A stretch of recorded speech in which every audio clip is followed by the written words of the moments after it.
Hey everyone, and welcome to my channel. So, let me ask you something. What makes a wrestling superstar truly unforgettable? Is it just about their raw power or how good they are on the mic? Or is it something deeper? Something kind of hidden? Maybe right there in their name? Well, today, we're going to dig into the story of a guy whose name is packed with a secret history of royalty and power. And yeah, we're talking about the one and only, the dominant NXT powerhouse, Oba Femi. I mean, he strolls onto SmackDown, gets right in the face of Cody Rhodes, one of the biggest stars on the planet, and with those few words makes it clear he's not waiting in line. The confidence is just off the charts, right? But to really get where that comes from, we need to understand his story, and more importantly, what his name really means. So, right now, he's the king of NXT. And if you're not super familiar, think of NXT as WWE's proving ground. It's where the next generation of superstars is forged. And Oba Femi? He's not just in NXT. He's at the very top of the food chain. He calls himself the ruler. And well, he's got the gold to prove it. All right, so here's the game plan for today. We'll start with how he burst onto the scene. Then we'll get into the secret behind his name and the legacy it holds. After that, we'll talk about WWE's three kingdoms and what his next conquest might be. And finally, we'll look at what the future could hold for him. Let's get into it.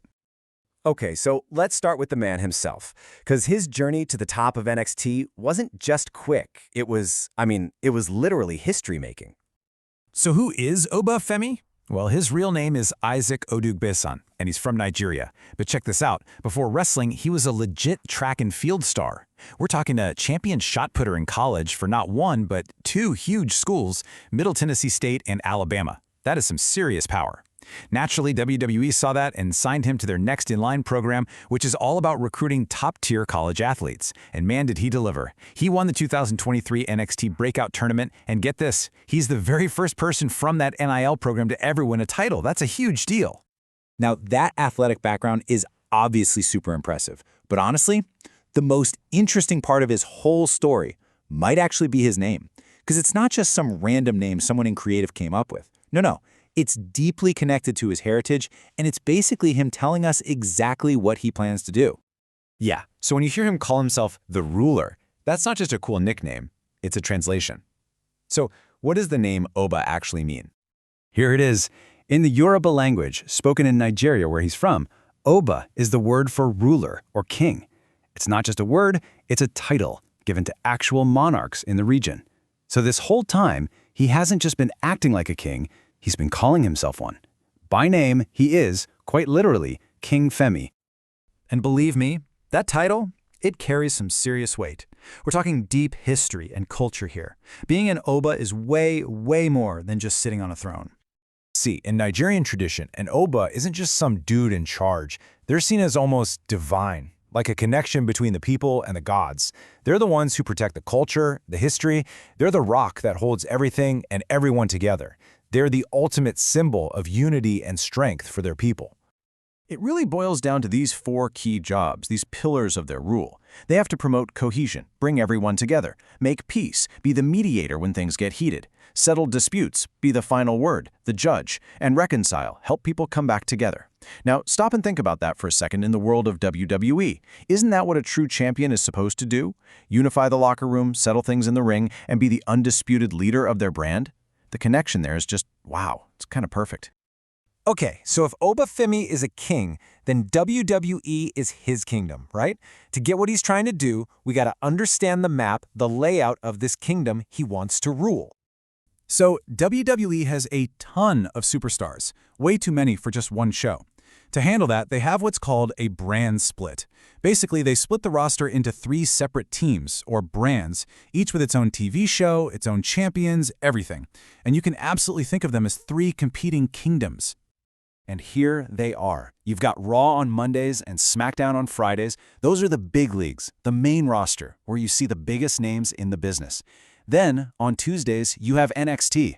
Now, NXT used to be just for development, for training new talent, but now it's really its own powerful third brand, and that is the kingdom where Oba Femi is the current king.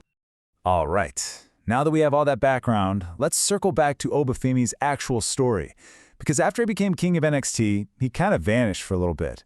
But when he came back, ooh boy, He was bigger, he was stronger, and he was laser-focused on his next conquest. Just look at his path recently. He wins the championship in early 2024, has a great run, eventually loses it mid-2025. But instead of freaking out, he takes some time off to eat and get bigger. Smart. Then bam, surprise return to NXT in December. And what's one of the first things he does? He shows up on SmackDown and gets right in the face of Cody Rhodes. Talk about making a statement. So what was he up to during that break?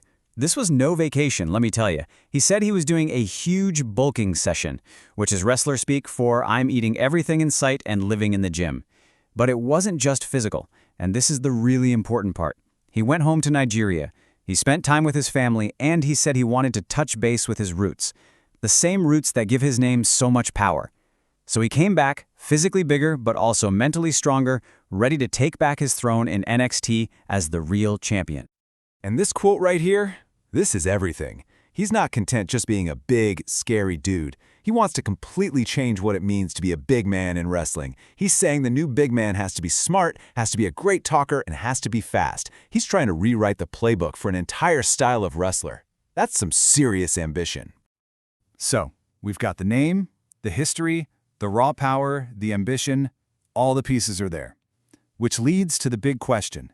What's next for the man who wants to rule all of WWE? It seems like he's got a two-part plan. For now, his main goal is to strengthen his own kingdom, NXT. He wants to make NXT so respected that people see it as an equal to Raw and SmackDown, not just a stepping stone. He's putting that brand on his back. But the ultimate goal? Oh, that's definitely conquest. He's got his eyes set on moving up to Raw or SmackDown and taking on the absolute best in the world. And that's what's so cool about this whole thing. It all comes full circle. This isn't just some character he's playing. He is genuinely embodying the spirit of his name. He's being a modern-day Oga for the WWE. He's trying to unify his brand, he settles all his problems in the ring, and he's bringing all his followers together under his rule. It's authentic. So that's the big question we're left with, isn't it? He's got the power, the brains, and this incredible story behind him. Is he destined to take over Raw or SmackDown and rule all of WWE? Or will he go down in history as the greatest king that NXT has ever seen? But what do you think? I really want to know. Is he ready for the main roster right now? If so, who's the first person you want to see him go up against? Let me know all your thoughts down in the comments. Hey, thanks so much for hanging out and watching this explainer. If you had a good time and learned something new, do me a favor and hit that like button, share this with another wrestling fan, and definitely subscribe to my channel so you never miss what's next. Thanks again, and I'll catch you in the next one.